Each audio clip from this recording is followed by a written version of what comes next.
Hey, what's up, everybody? This is Keith Wilson with DG Airbrushing, and this is going to be my first attempt at making a how-to airbrush real fire. So bear with me as we work our way through this. I appreciate the likes and the views. If you have any comments, please leave them. Questions, obviously leave them. And let's see if we could get this done. So the first thing we're going to do is, well, first things first is I eliminated the first 5 minutes because I had a clogged airbrush and I had to clean it out and thin out my paint properly. But we're just going to flesh out the base of these real fire flames. Go in any order you want, and don't get discouraged. The first time you do it, it's going to look like spaghetti, because your first time you try to do flames, typically they're not going to end up well. But if you stay at it, I promise it'll pay off. I'm not going to use any stencils here, at least in the beginning. It's all going to be loosely based. For this first video, it's going to be a 4-part video. Each one's going to be around 10 minutes, I think. Could be a little longer, could be a little shorter, but you also want to use reference videos for real fire so you can know what fire looks like. Or else, I just think you're going to struggle with mimicking fire if you don't know what fire actually looks like, because you have to paint it while it's frozen. It's a moving, functioning like entity. These flames in particular, I want typically like my flames fast moving. They usually go on vehicles, and so even though you could do slow moving ones, I like mine hot. I like them fast. Still, we're just doing the fleshing out portion. Right here, I think I am either looking for my reference or having a clog issue. But either way, you're like, man, this is my YouTube time. Get on with it. But it's gonna turn out. You'll see. If you don't like it, then complain to me in the comments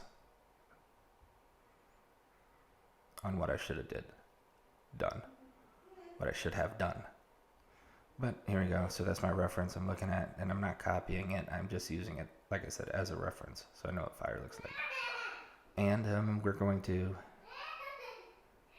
still flesh out. So taking the white, fleshing it out. I have a Mr. Creo's, can't remember the number. It's like a 271, something like that. I'll get it later. But it's my favorite airbrush by far. It's a high detail airbrush, and I probably shouldn't be using it to flesh this out, because that's where I'm having clogging issues. I think I switched to Patriot 105 Extreme by Badger a little bit later. Here we are, still fleshing out. No detail, have fun with it, experiment with different shapes. As long as the flames are going the same direction. And I get it that all flames aren't perfect, but in wind, they're going to flow towards a certain space. So we're still fleshing it out. I think I'm having a problem. Nope, still fleshing it out. I'm using poster board, and so you can't really tell now, but it'll make a difference later. I wish it was metal. If I would do it again, I'd do it on a metal panel, because you can't get as tight as you want because of the texture of the board itself. But for teaching purposes, I think it's accurate. I think it's acceptable. So you can start to see the flames are really starting to take shape. And like I said earlier, have fun with it, man. There's no certain way that you have to do flames, but there are certain laws that you have to follow in order for the viewer to see flames. So you're encouraged to experiment and, try to do something that no one else has done. But at the same time, the people want, if you're doing it for someone, they want to see fire.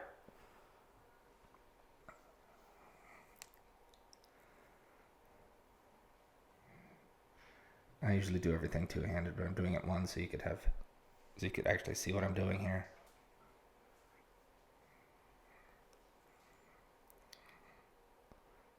and a little bit of a dry tip. So I took a damp paper towel, wet the tip, and then I'll put in thinner and I'll back flush really quick.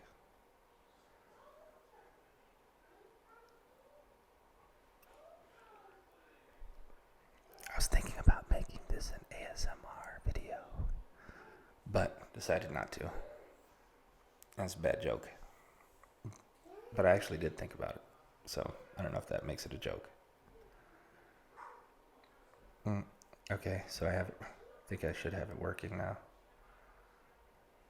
Let's see. Oh.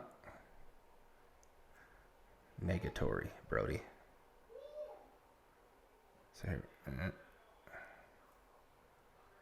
white, for some reason, as you know, if you ever painted with white paint, it seems to gunk up and thicken and clog a lot easier than any other pigment, for sure.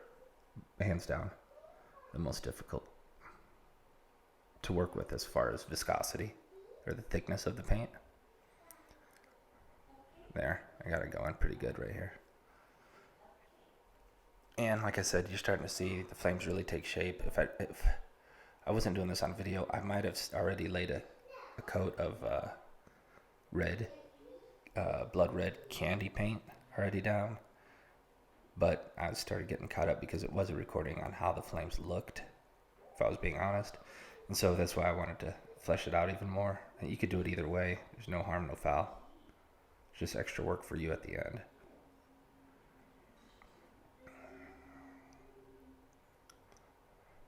So you could really start to see, and I want to make a video from start to finish because I don't think there is enough,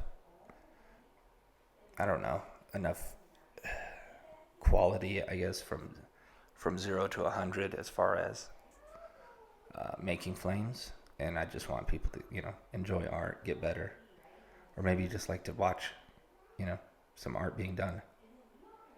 There's nothing wrong with that. So my content will get better. I do appreciate the views. I do appreciate the likes. I appreciate comments, questions, critiques, all of it. So I'm going to put some white in there. I'm going to use some high performance reducer by Createx. And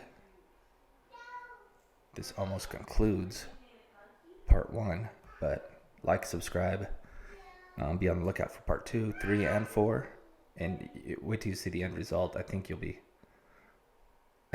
impressed. Hopefully, at least it will look like fire. If you're not impressed, well, maybe nothing really impresses you. But thanks for watching. I'm gonna cut this off in about 10 seconds, but just adding some more parts of the flame. Have fun with it if you're doing it at home.